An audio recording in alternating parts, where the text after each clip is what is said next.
call the City Council meeting to order. Everybody stand for the pledge, please. I pledge allegiance to the flag of the United States of America and to the republic for which it stands, one nation, under God, indivisible, with liberty and justice for all. Clerk, take the roll. O'Connor. Here. Morrison. Here. Holmes. Here. DeZiel. Here. Weber. Here. Atkins Hoggett. Here. Hall. Here.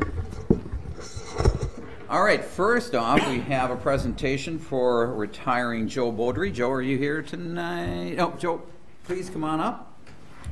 I need better glasses, Joe. Speech. Yeah, no.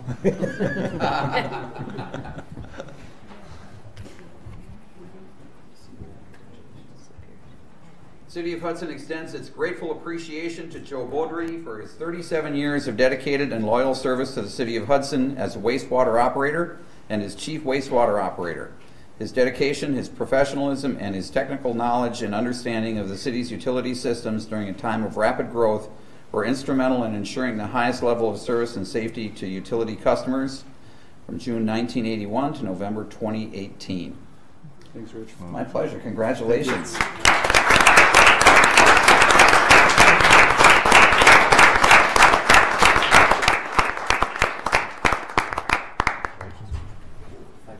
Sweet, huh? You hear me? Yeah.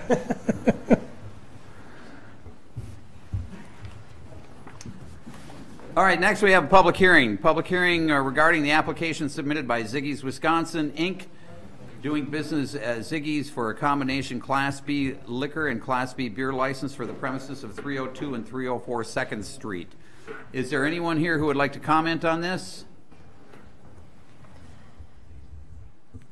Any comment on this? Any comment? Any comment? Move to close the public hearing. Second. Got a motion second to close the public hearing. All those in favor? Aye. Opposed? Motion's approved. Public hearing is closed. Discussion and possible action on issuing a combination Class B liquor and a Class B beer license to Ziggy's Wisconsin, Inc., doing business as Ziggy's for the premises of 302 and 304 2nd Street. I move we approve. Second. Got a motion second to approve. Discussion. All those in favor? Aye. Opposed? Motion's approved. Comments and suggestions from citizens. This is your opportunity to speak on anything you'd like to talk about. Anybody have any comments? Where's your ball cap? Try to get him, Jim. Good evening, Council. Michael Mraz, Public Works Director. This message is more for the residents that are watching tonight and for maybe some of you that haven't heard, but this is just a quick update on the I-94 project. Met late last week with Andrew Huntley, who has been the supervisor for that project. As probably many of you noticed, all the exits are back open. The slip ramp is open just north of the 11th Street Bridge.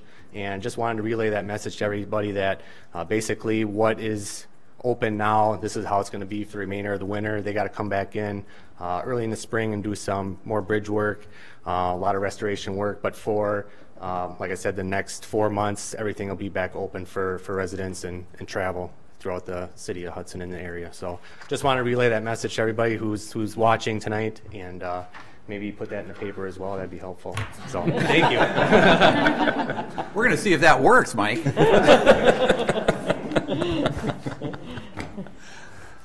All right, any other comments? Any other comments? Any other comments? Close that portion of the agenda. Next up, we have library update. Tina, welcome. Happy to be here. Tina Norris, I am the library director. I am just here to give a little update on the library. I do want to let all the council members know that every year in February you receive a State of the Library report, so that's coming. You have that fun reading to look forward to. Also for council members and the public, all library board meetings are open to the public. They're held the third Tuesday of each month at 5:30 in room 219. Everybody is welcome to attend at any time. They're always posted. You can find those postings on our website here at City Hall and a few other places. If you're interested, board agendas and meeting minutes are also found on the library's website, so you can go to there anytime. All of the meeting minutes are archived there, so if you're interested, want to know what we're doing, all the board packets are there. You are always welcome to stop by and visit the library as well. We've got some great stuff going on. Over the past year, we have had a plethora of things going on. I'm just going to give you a few highlights. Back in January, we had our second annual Community Health Fair. Coming up in 2019, it's moving to February, but we will be doing it again. Our fourth annual winter reading program is coming up in January. We just had our third in 2018. We'll be having some SCORE workshops throughout the year. We did those in January and February last year, but we're going to spread it out throughout the year.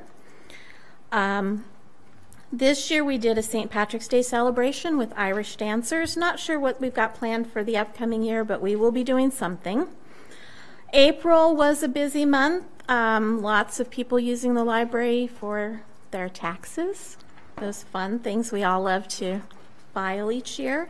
The library does provide tax forms. If anybody out there needs them, you can stop by the library and they are available. Not yet for next year, but when they're available, we will have them. May, we presented an urban gardening series featuring workshops on the pollinator gardens and keeping backyard chickens. In June, we had HamilCon, and we did not launch any cannons into the river, but it was a rainy day and we had over 100 people stop by the reenactment in the park. So I think that was a huge success. Summer reading program also kicked off in June. That runs June and July. We have weekly performances on Tuesday afternoons at 1 o'clock. One of our performances this year was the Minnesota Raptor Center. We've also had magicians. We had a yo-yo master, tons of things for the kids. In August, we did 2 Harry Potter camps. They were, we had waiting lists for both of them, so they were hugely popular. Lorna Landvik visited us in October. In November, we did an etiquette dinner for tweens. This is our second year. Kids weren't so sure they'd love it, but we had repeat attendees because they had such a good time the first year. So that's something we will be doing again. Upcoming, we have gingerbread house decorating coming up next week, and Santa will be here on Saturday, December 8th. And kids can stop by the library anytime and write a letter to Santa, and we will be sending out letters. Or we will take the letters and we will send all of those letters back to Santa, and we'll see what happens there. In 2019, our summer reading program has some exciting things. We're going to have coding camps, Lego camps, a space camp, a writer's camp.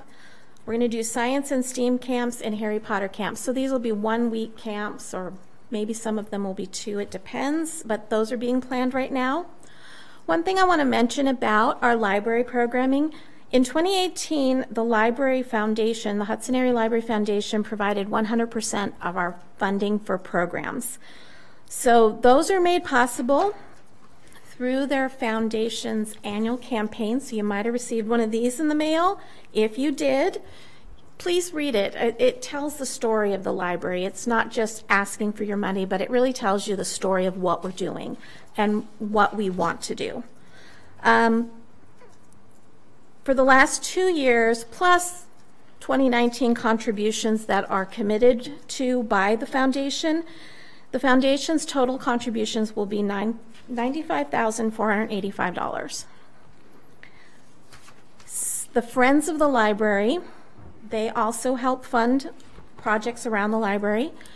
In 2018, they contributed $20,000 for a children's area revitalization project. They sought and received $10,235 in grant funding from community organizations, and $9,765 of the grant was from the Friends directly through their book sales and the bookstore. In 2017, they provided $10,000 for a collection enhancement grant. and they have committed to $14,100 for 2019. If you get a chance to stop by the library, you'll be amazed at what we have done to the children's area. I spent the day, my husband and I and another staff member and her husband, we put up new shelving. We repurposed some of the book bins, and we got the books back on the shelves yesterday. We did a little rearranging, and we kind of had fun doing that. So stop by and see what we've done. The children's area is looking great. The current strategic plan, I just want to give you a really brief update on that. There were 5 goals for that plan. It is ending this year. We have accomplished pretty much all of those goals. The first goal was to increase private support, and the foundation has done an amazing job. They do have a goal of raising $50,000 annually by 2020, so I think they're well on their way. They held their first fundraiser in October. It was a Hogwarts After Hours event at the library. Goal 2 is to expand advocacy efforts to increase public support. That's an ongoing effort.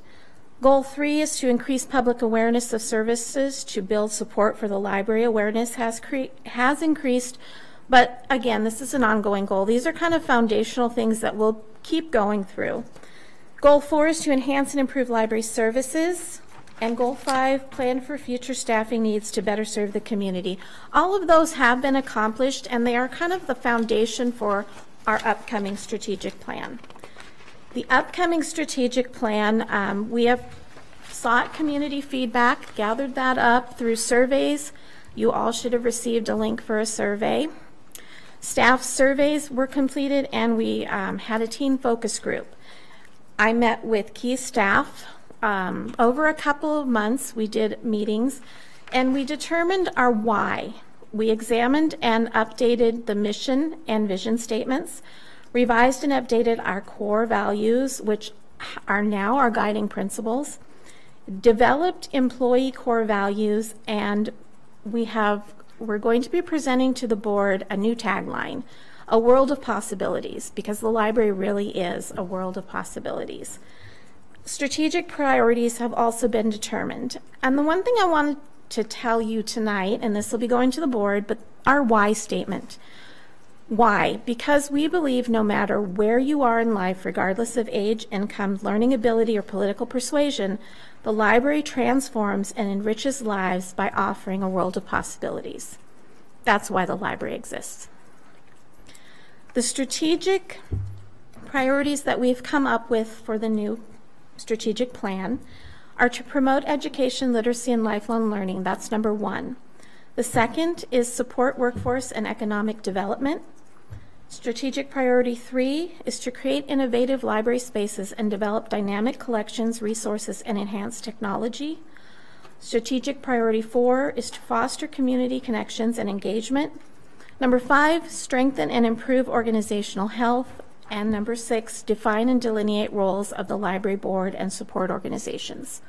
So that's what we'll be working on. The next step is creating our tactics. How are we going to get there? And our outcomes, that will be the world of possibilities that we achieve. So in 2019, we'll be implementing that strategic plan. We're going to build on the foundation we've laid over the past 3 years, continue to provide enhanced services, amazing programs, and serve the Hudson area community. And beginning January 6th, we will be offering expanded hours during the school year. We will be open 12 to 4 on Sunday afternoons. And I'm just going to give a little history lesson, maybe on library funding. I know the budget's passed, so I'm just going to say thank you for that. But all versions of the Joint Library Agreement, including the 2018 amended and restated Library Joint Agreement, state the following. The purpose of the Joint Library is to improve the library and the services it provides to area residents. Whereas local governments have the option of being excluded from the county library tax, and in doing so substantially increase local library funding and hence services to residents of the greater Hudson community, now therefore the undersigned do hereby covenant and agree to establish a joint library. Historically, the agreement has been amended to alter the funding aspect of the joint library, and this has hurt the library in the long run. I do what I can with the budget, and yes, I can make Lincoln scream, and you know, for what that's worth. But in 2013, a remedy to the municipal funding woes was sought and received, and the joint municipal partners now fund at the 3-year average. The City of Hudson, we've been lucky. The annual increase over the past 5 years has been 3.69%. That hasn't necessarily been the case with our partners, but I understand that we're up against levy limits. I do understand that. And we will continue to do what we can. But in 2018, membership in the joint library provided Hudson area taxpayers $309,148 in tax savings by being members of a joint library, with $123,914 of that savings citizens of the City of Hudson. And that's all I've got for you. Did Paul have any?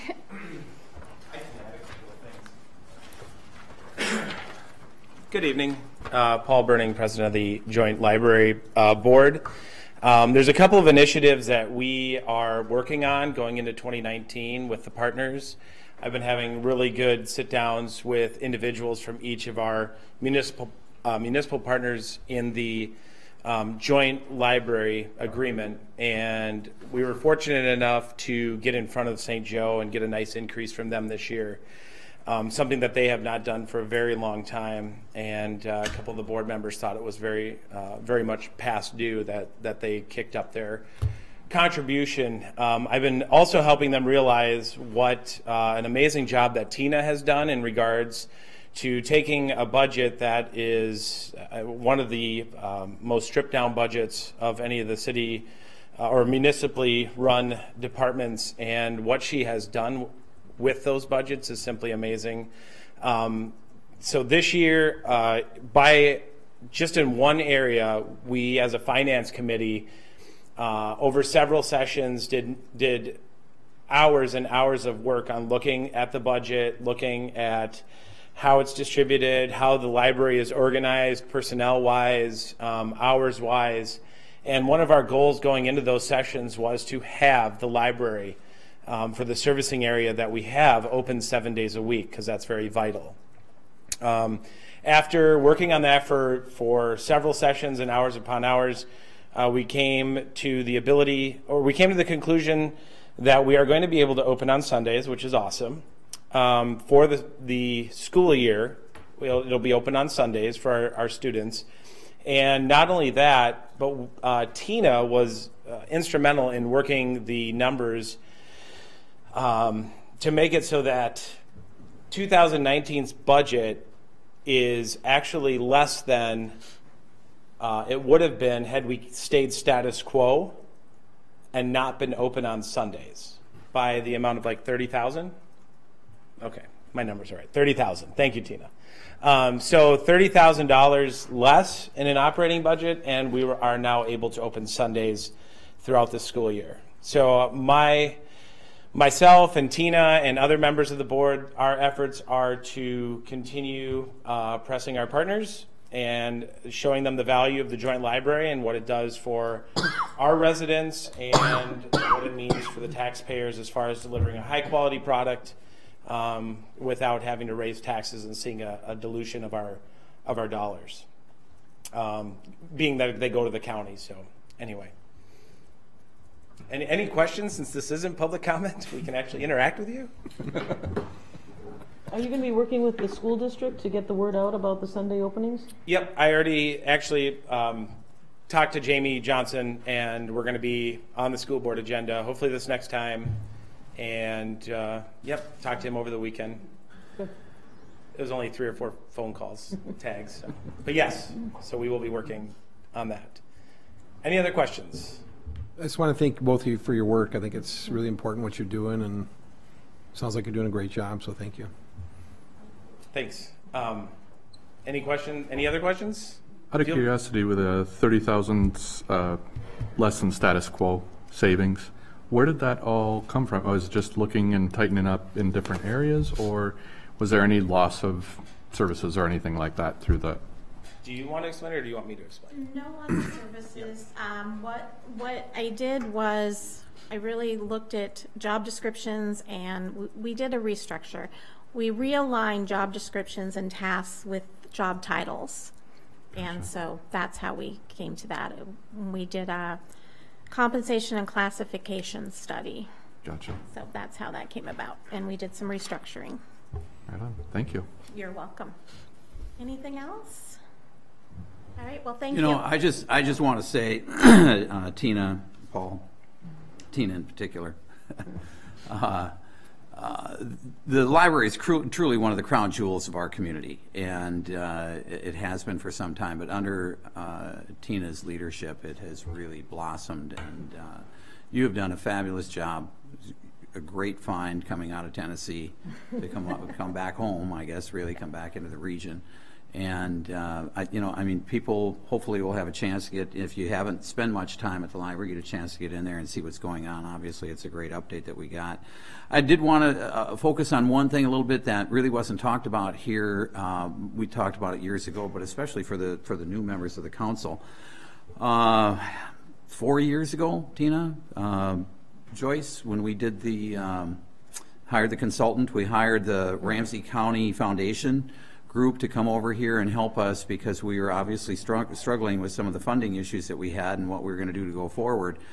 We spent, I don't remember the exact number, but relative to the benefits as well as relative to what other consultants have cost us in the past, I think this was like between $15,000 and $20,000 for this group that came in and really put us on one heck of a great track.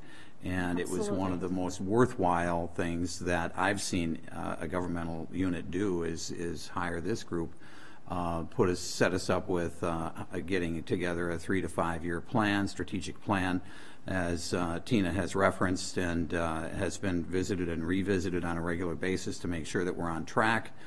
And I just can't say enough about the work that they did for us and the subsequent work that was done with the board members as well as the Friends of the Library and the foundation, which had pretty much been idle for quite some time because they had a mission that was strictly raising money for capital projects, capital improvements, and they changed their mission statement, and we now have a very viable as you heard with the money that we've heard coming in from the foundation, a very viable public-private partnership that I think is exemplary. And I've said this before, Tina, I will continue to say it. I think that we have one of the best run, if not the best run, libraries in all of St. Croix County.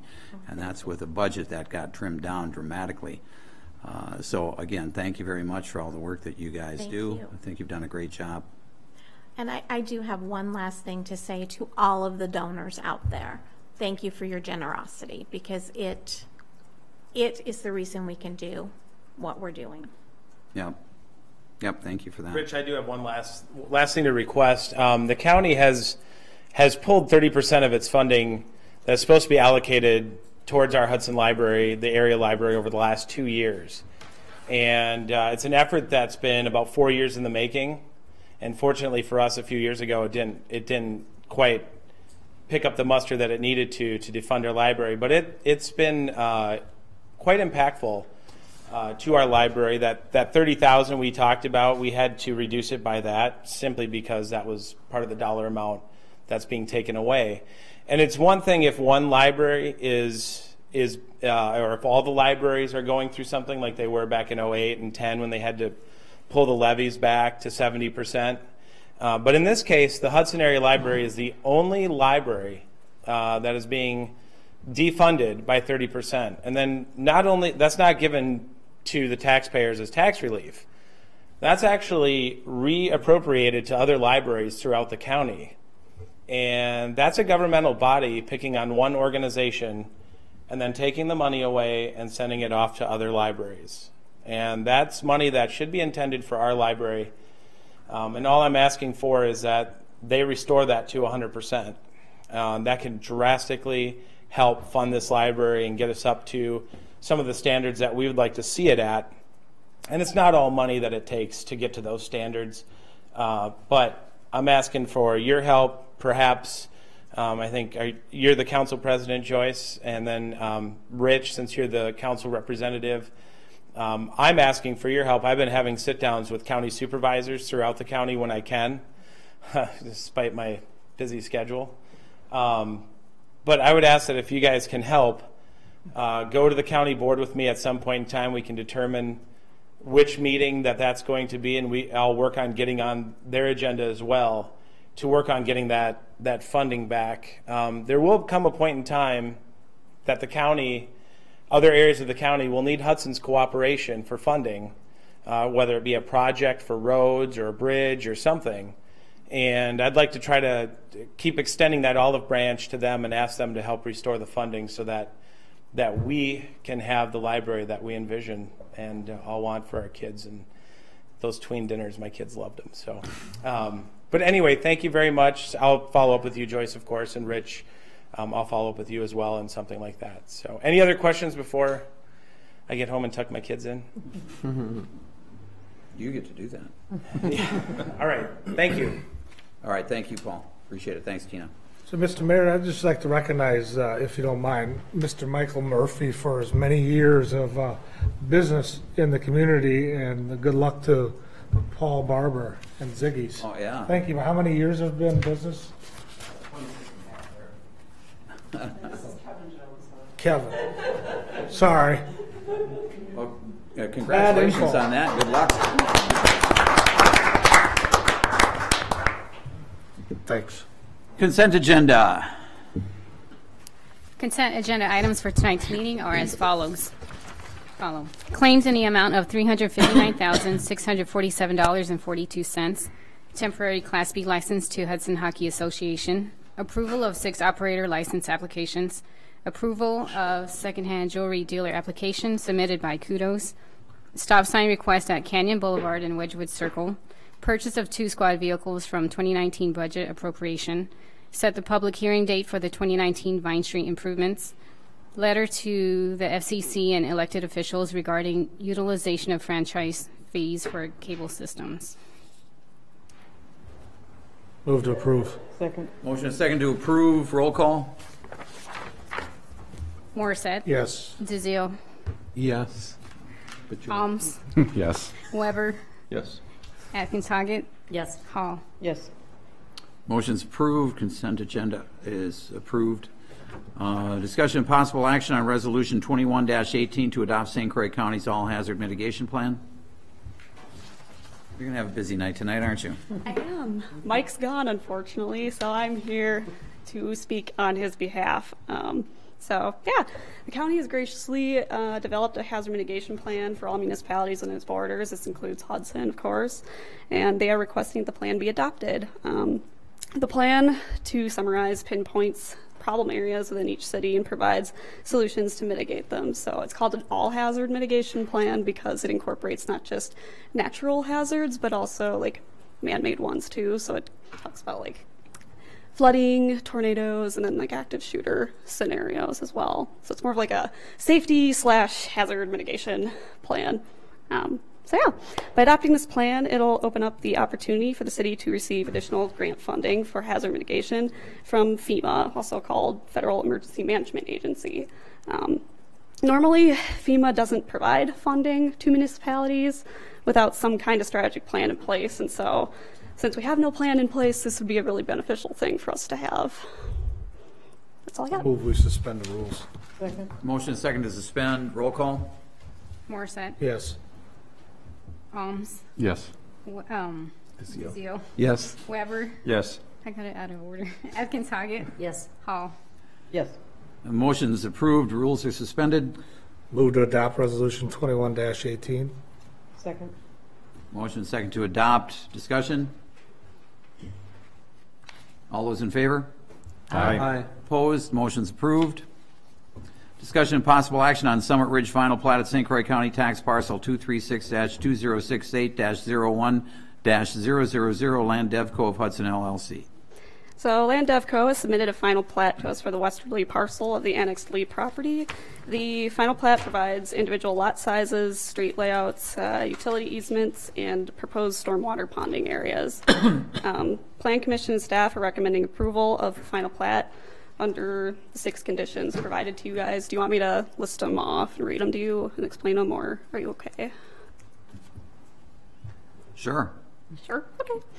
So we have the conditions that site improvements adhere to the approved development, review, and construction processes within the city, that the stormwater pond easements be provided, reviewed, and recorded prior to final plat recording, that no building permits be issued until new sheets are sufficiently constructed to allow emergency access to construction sites with street signs in place, that the development agreement between the City of Hudson, Land DevCo of Hudson LLC be negotiated and approved by the Hudson Common Council prior to recording the final plat. This item is going to be later discussed tonight. That the comments in the engineering memo dated November 26, 2018 be satisfactorily addressed prior to recording of the final plat, and that in accordance with Municipal Code 254-5F5, all corner lots provide a buffer 10 foot in width along side streets and have the following restrictions lettered on the face of the plat. This strip reserved as a buffer, and the building of structures hereon is prohibited. This buffer strip shall not be used as part of the required side yard. Do we have a motion? Move to approve. Second. Motion is second to approve. Discussion? One question on the we see the stormwater pond easements, but in this case, who has ownership of the stormwater ponds? That's been a mixed bag. You mean take care of them? Yes. Take care of them.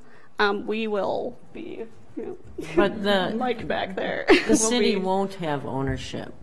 They will be easements, but the easement will provide that the city maintains the ponds. The definition becomes what's maintenance of the ponds, and that's been rather messy in our history. So, well, I think that's why the city is putting that in the easement, that the city will be in charge of maintaining those stormwater ponds and drainage easements.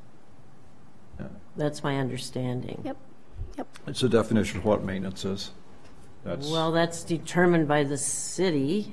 That's the so city staff. Yeah, the documentation I've seen on it has not been clear, and I know both Denny and Mike and I have talked, and Tom Zulli have talked at length about this for the last 5 years, and I'm hoping we're moving forward to where it's very clear who has responsibility, and it's taken care of, and that we don't continue to have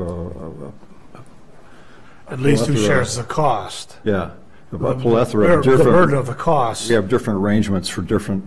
I believe goes back to the developer association.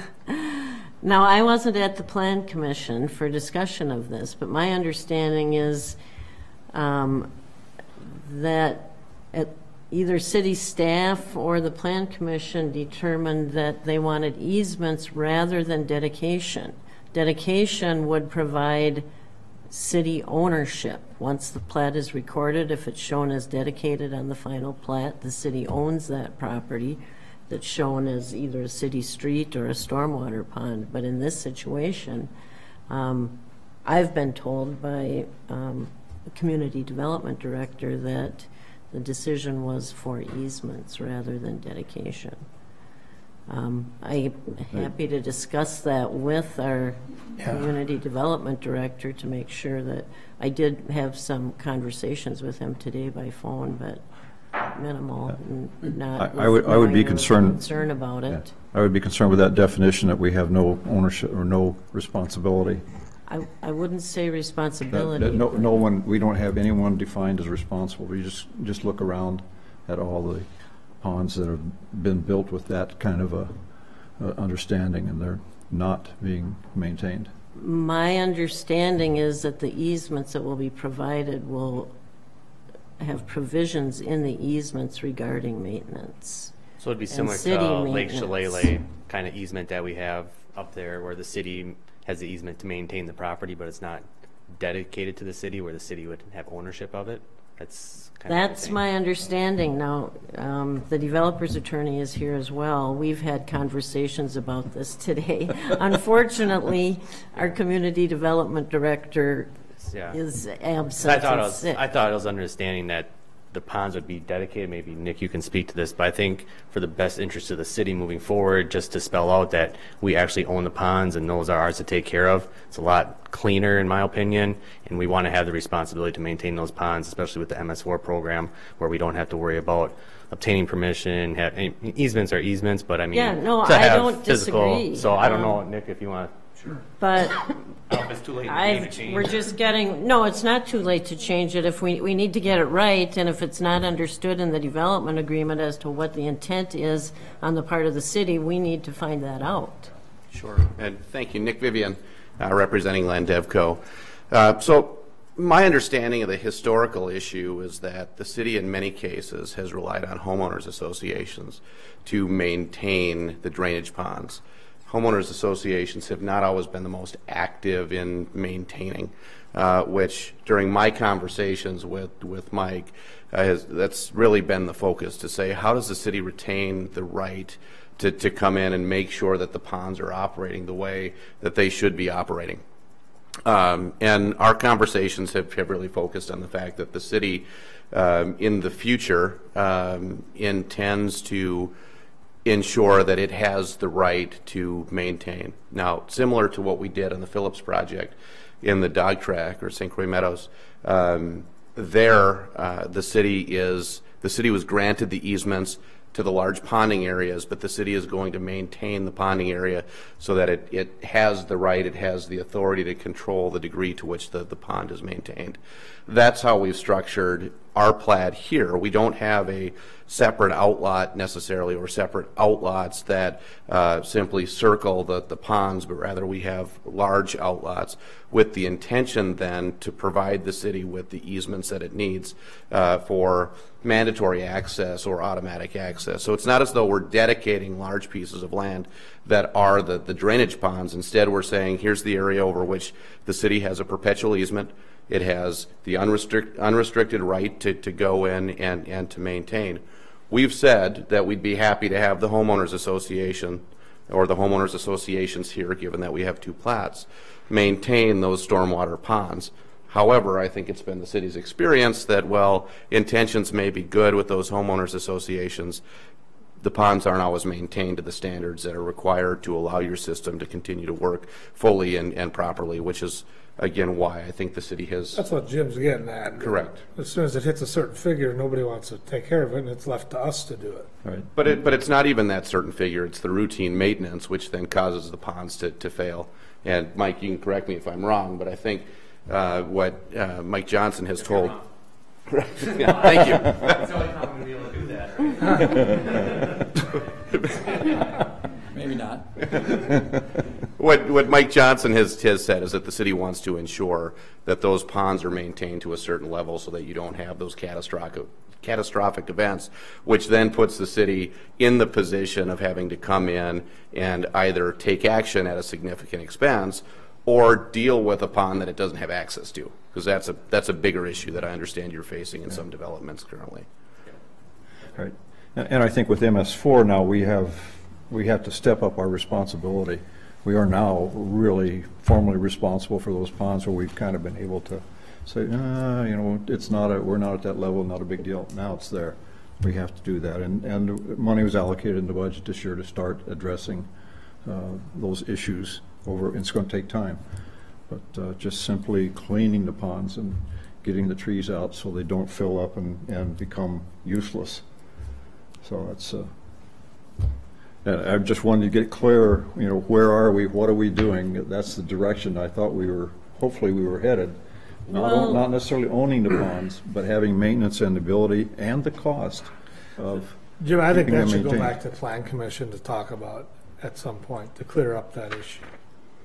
Well, I don't know it's if here impact on fees final without- plat approval, so if you want to do that, you should postpone until either Plan Commission can look at it. I or don't the issue necessarily can think be this project clarified. is going to be affected by that, Jim, but Yeah. I think going forward, since we did not take it up, we should address it. in All right, future. let's make sure our language is, you know, the language here and then the language that we have in our standards and our SOPs is accomplishing this, that we're taking care of the ponds. I think that's perhaps a breakdown is what is maintenance? Does that mean, yeah, if a pipe goes out, yeah, we fix it.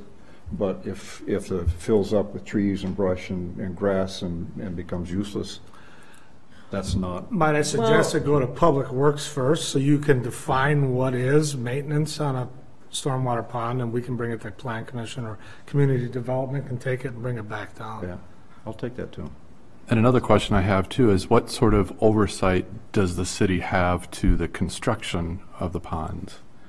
Because I know in my district we had an issue with the pond, but it was something that the pond wasn't put in properly. So I don't know if there's a responsibility. No. Well, and here, the development agreement is on the agenda in a couple of items, but the city has complete oversight and inspection and review authority over the entire project, which would include all the site grading, all the prep, the ponding, and everything that's involved with the work on the land. And so from the perspective of the city has that oversight, but of course it's going to be, our designs are based on calculations and water flow and whatnot. Sure. But the city should be playing an active role in inspecting the final construction of the ponds. And I get that from your end. I guess that was more directed towards Public Works too. I mean, is that part of your SOP to be able to go in and inspect or offer oversight? Just keeps going on. Yeah, I should just stay right up here. So we bill, whether it's SCH or Bolton and Mank to do our inspection work. When it comes to stormwater stuff, SCH typically takes care of that for us. Then we bill back to the developer for those constructions of those ponds. And that's how the city makes sure that they are built correctly. Thank you. So. And Mike, before you leave, are you satisfied with where we're at with this? Yeah, that's fine. As long as the city has ownership of maintaining that pond, I don't care if we own the land or not. I just want to have the authority to go in there at any time. And it's a lot easier to do it right off the get-go and not have to deal with the homeowner associations. And that's where we get in the bind where, well, a lot of situations that we're facing now. So I'd rather have the authority to go right in, right at the get-go, and then maintain those ponds by, mowing them twice a year, that kind of thing, and keeping the brush out of them. So I'm happy with the way that they have it written. Thanks, Mike. A question I have on this, and Randy, I don't know if you can speak, or somebody from Planning Commission. Traffic stuff is, what's the Planning Commission thinking with some of the traffic flow in that area with the developments going on? Traffic issues have been thoroughly discussed and vetted. Mostly dealt with the traffic study that came through, but there was also the one concession to Randy in particular was to monitor the corner over there. That's going to involve the access to the dog track as well, and which would impact across the street. Is that right, Randy? Or Yeah, and the future development of Mayor Road possibly. That's right, yeah. The contingency of putting in conduit to have traffic control up there. And they also conceded to the request that we have no access to that far west development from River Ridge Road. Yeah. To mitigate the amount of traffic going through there. Okay. So there's no throughway. And the developer's been gracious enough, if you will, to change their development plan. Obviously, with all the development along Carmichael Road, Right. traffic has been probably the Forefront. At the forefront of all discussions on everything, any development over there. So, But just to clarify, so Planning Commission's good with, as proposed? Right. The traffic is not going to be an issue from No. Planning Commission's no, viewpoint? I think this was unanimous. Should have been. Yeah, and we're planning ahead for it. Okay. Well aware of it. Okay. Randy, could you restate what you said about Mayor Road and the River Road? There's no connection? There will be no access point to the west development from River Ridge Road as originally planned. Because I know those folks up there on River Ridge Road, for one, the road is not a certified surveyed city street. Correct me if I'm wrong, Mike. But then there's no access point, so there's no throughway up there. Does that make sense? Well, because of the cul-de-sac there. The only access will be off of Mayor Road. There will Right. be no access off of River Ridge. Okay. All right. Yeah, we're mitigating what goes through the neighborhood, because that street is Yeah. not a legal Oh, street yeah. size. I agree with that. The street going through it is not a legal street size? River Ridge Road, Mayor Road will be made into a road, and then the cul-de-sac is a legal street size road. And public safety reviewed that cul-de-sac issue as well? Seems, one way in and one way out. If there's, okay. Yeah, and I just want to clarify that point, so that the concession or the agreement that was reached, we originally had on this particular plat, we had the half circle coming all the way back through to Mayor. And there was concern that traffic would utilize that half circle and then head north onto River Ridge Road as an additional access point to northern parts through the city.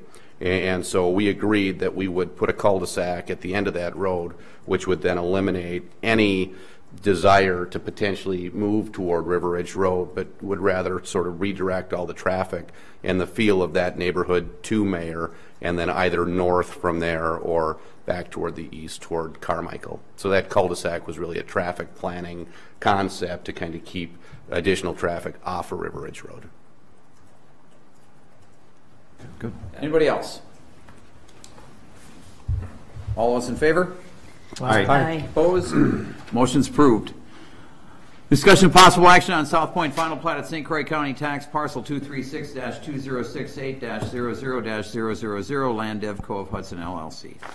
So similar to the last one, this is the other half of the Lee annexed property, the easterly parcel.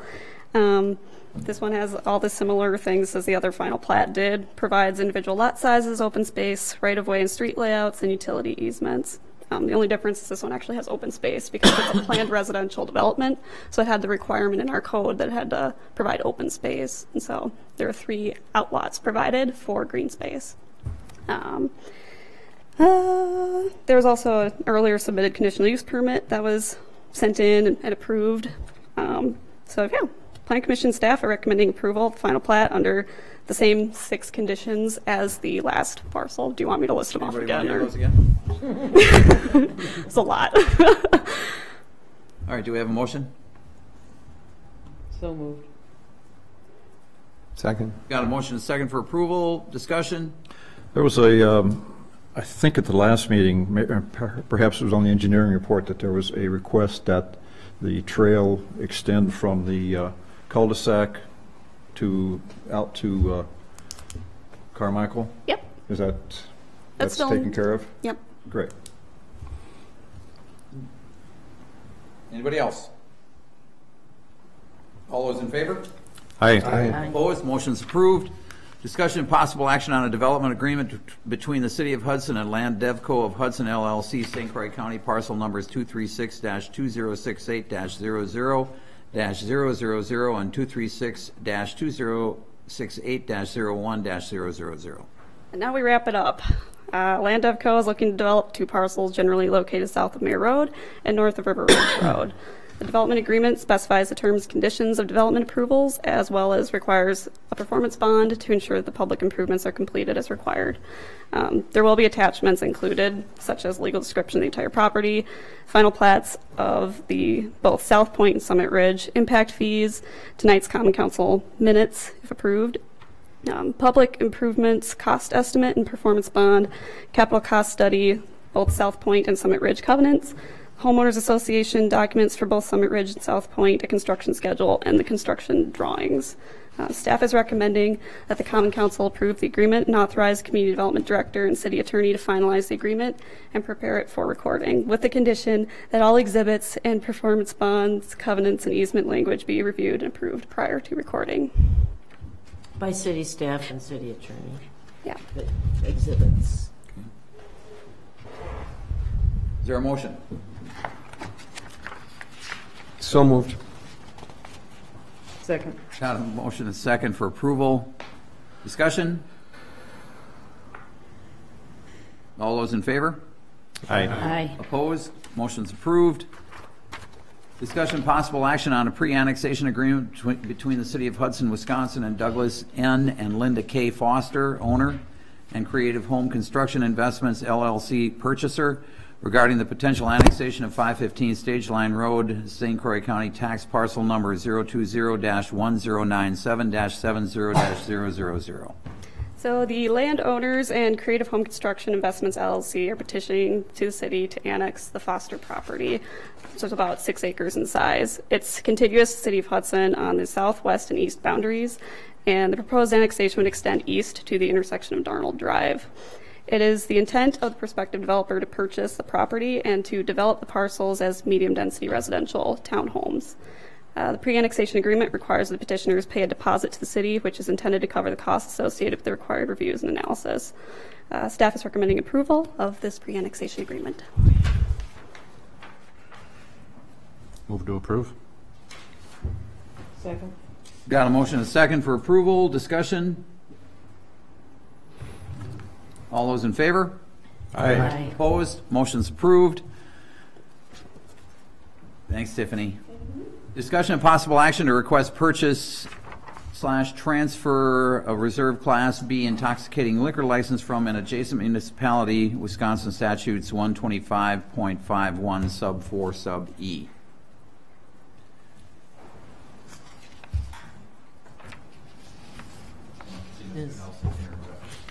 Jen? Anybody? There was a letter in your packet from Drew Nelson. Everybody have a chance to read the letter? So essentially what they're doing is he's representing a client of his that is looking to, I think maybe have already purchased property downtown and would like to get a liquor license. Last I heard it was for the establishment of an Irish pub. Obviously we have no liquor licenses available here, so they are once again asking if we could go out to a surrounding community, municipality, and again, it has to be contiguous for us to purchase, in this case, one of the liquor licenses that they have that are not being used by them. For those members that had not been here before, what that means is the license essentially becomes ours.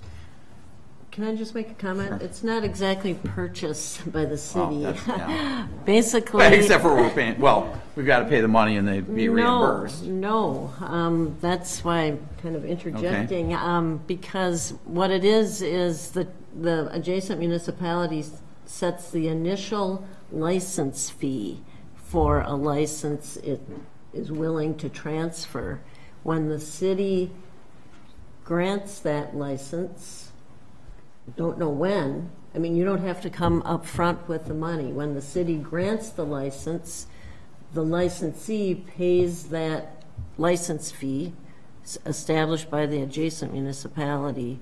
City pays it over to the municipality. So it may sit, the city may choose not to. It's not like it has to grant it to whomever comes in and applies for it. But once it is granted, then the money, the initial license fee ultimately goes to the village or town that transferred it. Okay, so thanks for the correction. Yeah. So two things that I would like to point out here. First of all is that if the surrounding municipality agrees to give us one of their licenses, it doesn't mean that it is specifically for, in this case, the requester of us, going to that municipality asking for one of their licenses. It means that we would, if they agree to that we would have another license available that would be available to anybody that came in requesting a license. And once there's a license available, that means that there could be any number of requesters for that particular license. It doesn't mean that, in this case, the person that, or the attorney Drew Nelson is representing would get that license automatically. It would be something that we would review if there's more than one request for it, and we can accept or reject any and all requests for it. That's number one. Number two is that we've been down this road before. 2 years ago? 2017. A year ago?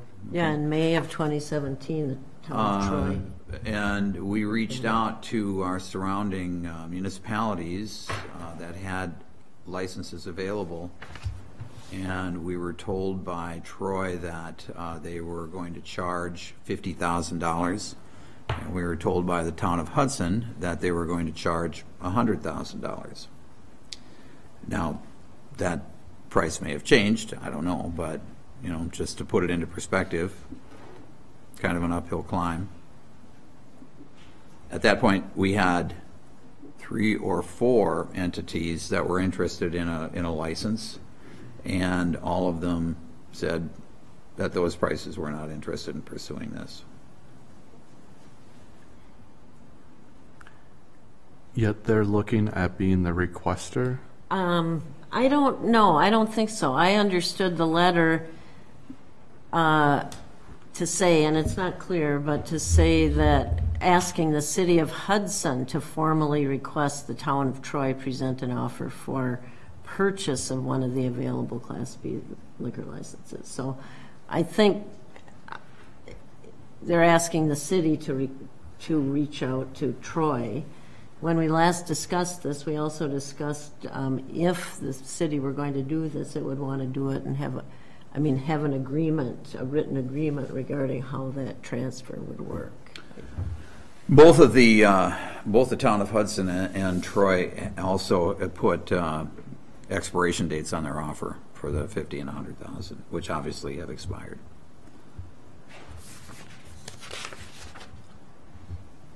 All right, so what you said is that if we start the process, then we're just doing it on behalf of the city, and then if we get a reply, we can put that out to the requester and anybody else who may be interested at that price. Well, I think the city would want to, you know, obviously make a decision on whether to accept that offer, and what I'm suggesting is the city would have an agreement with the municipality that's transferring it on how exactly it's going to work. You know, consistent with the statute, but just laying it out so everybody understands how the license works. If the city does obtain the license, it just becomes like any other license within the city. The city has an ordinance of, you know, publishing availability of the license. People apply, and then there's criteria in the city ordinance to review in terms of deciding on the granting or not granting of it. So we could initiate the request, and if we got a response, we could draw up an agreement that would say contingent on someone purchasing this license. Well, no, we would get that's what I'm saying. This, if it's transferred, the city gets the license. Right, but when it issues the license to an applicant, the applicant pays the fee established by the adjacent municipality. The city collects that fee upon issuance of a license, just like any other license, but transfers that initial license fee to the municipality. I think that maybe what Joyce is getting at, though, is a question of no surrounding municipality is going to offer up a license to us unless they know that somebody's going to be willing to pay for that. I mean, because otherwise it transfers to us, and do they have any recourse if it's not picked up? That part is not clear. Well, I think, is that what you were getting at? That we would need to have I don't some think type it. I think in fact the last time in 2017 it was a relatively new statute, but I think I ran it past, and I did go through my file but didn't read all the emails. But with the Department of Revenue, I don't think they can ask for it back. It's not provided for in the statute. But that is exactly why. Even if nobody picks it up at that cost. Oh, they can put a termination date on the offer. Right. But once the license is transferred, the city has the it's license. ours. You made that clear before. It's ours once or it's not. Well, what I'm getting at is, does the city have to pay for this up front? No, that's my point. Okay. They do not. And then some cities may decide to do that. I have an agreement, but a sample agreement from another municipality, but it's not required under the statute, and the concept is that the licensee pays it. So we would come to an agreement. Yes. But we wouldn't have to pay for it until we had a purchaser. Yes. And we wouldn't. Until it's Essentially, issued. we wouldn't be paying, it would be a pass-through. Yes, Right. it's a pass-through from the applicant or the licensee to the, Because with or without this letter, we could ask for the $50,000. Yes, right. We pay for it, we sit on it, we treat it like any other We applicant. wouldn't have to pay for it until. yeah. You know what I Right, mean? we make an agreement that we'll pass through that, we will only issue it upon that license fee, and it gets passed through, that one license fee, the initial issuance gets passed through to the. But there's no guarantee that it's going to go to the No, request. To this guy. Right. No. So, question for those of you who were here when it happened last time. I mean, what's the downside in asking them? None. I mean, None. there's none. Just going to be a weird question, but I want to know: can we add on an additional fee? We can't. I don't think so. no. For our It's hassle, not provided a hassle for. fee. The only fee I think we would be able to collect is the publication fee when we would publish, like we Okay. do for everybody else. Okay. But then the following year, it becomes a Yeah. regular license. Right. It's not, we have the reserve and the regular. right. So they would pay this, after that, they'd pay the same $600 that Yep. everybody else would pay To the city. to the city. Well, So then, maybe- then it's our license and we would issue it, it'd be added to our quota. And if that license ever got transferred, it would be subject to our regular transfer fees. So, What do you mean transfer? Well, it's so not if, a so real- if they sold the It'd be similar to restaurant- what you did Right, tonight yeah, with. exactly. And then they are paying a Imagine it. prorated, correct, Jenny? The people that are getting tonight will pay, because Murphy paid the full 600, now they'll pay a prorated fee from this date to Okay. June Oh, 30th. so they're not, they don't pay the 10,000? They're not a reserve, it's not a reserve license, it's Oh, one of the okay. original licenses. Okay. And that's what I'm saying, this license, that's an original license, right? It's not a reserve, I think. That's, yeah, that doesn't make sense to me, but I think that's But I what think it that's is. refund, but either way, and if it was the 10,000, but after that first initial 10,000, they only pay 600 as You're well. making this harder than it is. Well, we need to just get clarification from the Department of Revenue. There is one other, obviously one Whether other it's contiguous reserved. community being North Hudson, and I can't remember, did they just turn us down, or did they not have They any did not, available? at that time, they did not, either they didn't have one available or they did not express interest. I don't Yeah, remember what the one, I situation was. thought, yeah, I can't remember either, but. Am I recalling that at least one of the licenses, that we only had like 30 days to Yeah, accept it or not, expired. which is probably not I think workable. they gave us, I think it was more than 30 days, Okay. Jim. I think it was 60 or 90 days, Yeah, but 'cause I It was figured, from May to, it expired in end of August, if Okay. the city didn't take it up on it. so we probably need 120 days to make the whole thing work. yeah. Just, And that's, we don't know whether the town of Troy or Hudson Yeah. is still interested. So in order to proceed, you need a motion to direct the city The city- administrator? the to- city clerk to Or city contact clerk to, And then have them put it on their agenda or however they're going to decide, and then we'll wait to hear back from them. so where is this restaurant going to be if? Remember, is the that license? something- No, no, We but I got mean, that Proposed, In our- my understanding is proposed downtown. okay. Yeah.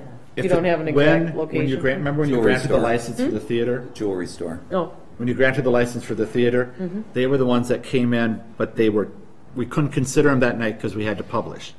And for that, when they made that application, it was, yes, it was for where the jewelry store is. And whether that's the same, okay.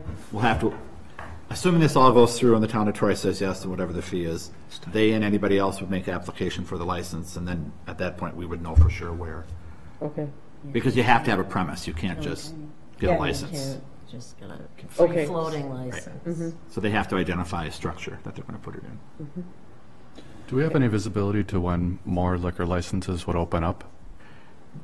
Well, if our population, we should go over 14,000 next year. 2019? 2019. But it wouldn't be till October. That's when the official population estimate comes out. So assuming we go over 14,007 or 9, it's just over 14,000. Another license would be, a reserve license, would become available. We do the publication and go through that process. So it wouldn't be till the end of next year. But we were making headway with the governor's office for a special over here, but now that's going to be changing, so I don't know where we're at. Well, And there also, if you remember, there was the business development. district or whatever that you district, could do yeah. that. But for down here, For or down here, anywhere yes. else. So the Yeah. next, unless someone turns in a license, it probably won't be, and that's assuming we get up over 14,000, which I think we will, based on what our growth has been, but And what was the timing? Once we go over 14, how long? Well, October Does it 5th take or to get something the is other the one? official date, and then we can, Immediately? once we hit that, then we would put notification in the paper, and it's about a 30-day. Okay, so pretty So quick. theoretically, you could issue one maybe end of November, early December next year, if there was an applicant. Okay. And that could be for anywhere in the community. It isn't restricted. All right, I'll make the motion that we request that the city clerk look into an additional license from one of our neighbors. Was that a motion? That was a motion. Second. Got a motion, a second. Further discussion? All those in favor? Aye. Opposed? Motion's approved. I don't have anything. I do see Mary Claire here. Are you representing the chamber tonight, Mary Claire? Just here visiting. Are you representing the Plan Commission? Are you? I'm just here. I didn't know if I skipped over something and you had something to say. I just wanted to make sure I didn't. Okay. Well, we do look forward to that. Much longer update. Okay. All right. Anybody else? Anything for future agendas, comments? The tax bills, when do we think they'll be going out? Oh, good. Merry So- Christmas. So probably, no later than the 20th. We should be getting processed before then, but they are being printed. But some people like to get it paid before the end of the year, so. All right. Discussion and possible action on convening into closed session pursuant to Wisconsin statute 19.85 sub 1 sub e to deliberate regarding negotiating strategy where competitive or bargaining reasons require with respect to A, possible agreement with Village of North Hudson regarding termination of EMS agreement as of December 31st, 2018. Could I ask a question? If you would allow, why would we be discussing this prior to looking at these RFPs for the EMS contract? Why would we go into closed session and talk about something we have no idea about? As far Well, as this is knowing just- what's ahead, because they wanted to participate in the RFPs, correct? Well, if they're They have this request for early termination of the, Why should we entertain it if they want to participate in the RFPs? they've made the request, and there may be competitive or bargaining advantages or disadvantages to the city with respect to that. Okay, well, just for the record, I want that stated, that Okay. I'm questioning. Are we doing? Oh, that's okay. That's open session. I was just looking at this where there's a sub A. Yeah. I was looking for the sub B. No, there isn't. Okay. I also have a question on this. Is Okay. there new information we have now that we didn't have the last time we went into closed session with the same issue?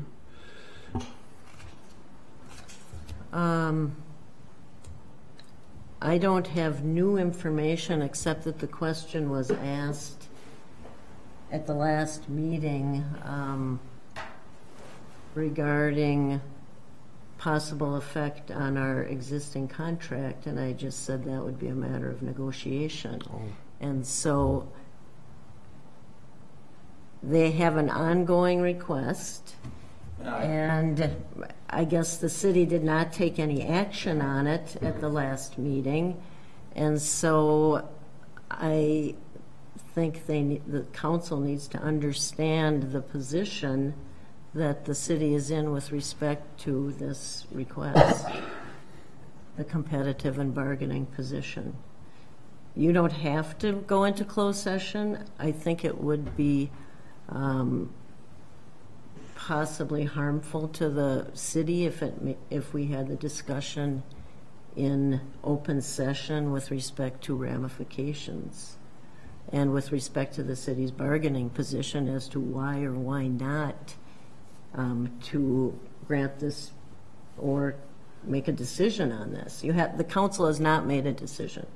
If the council's ready to make a decision, that's up to the council without further discussion. I mean, that's up to you.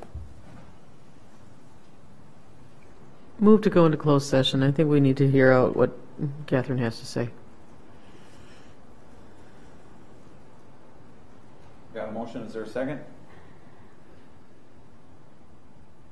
I'll second for discussion purposes. Got a motion and a second. Roll call. Morissette. Yes. Alms. Yes. DeZiel. No. Weber. No. Atkins Hoggett. No. Hall. Yes. Yes. Motion's approved. We will go into, we are in closed session. Being here rather quickly.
Back in open session.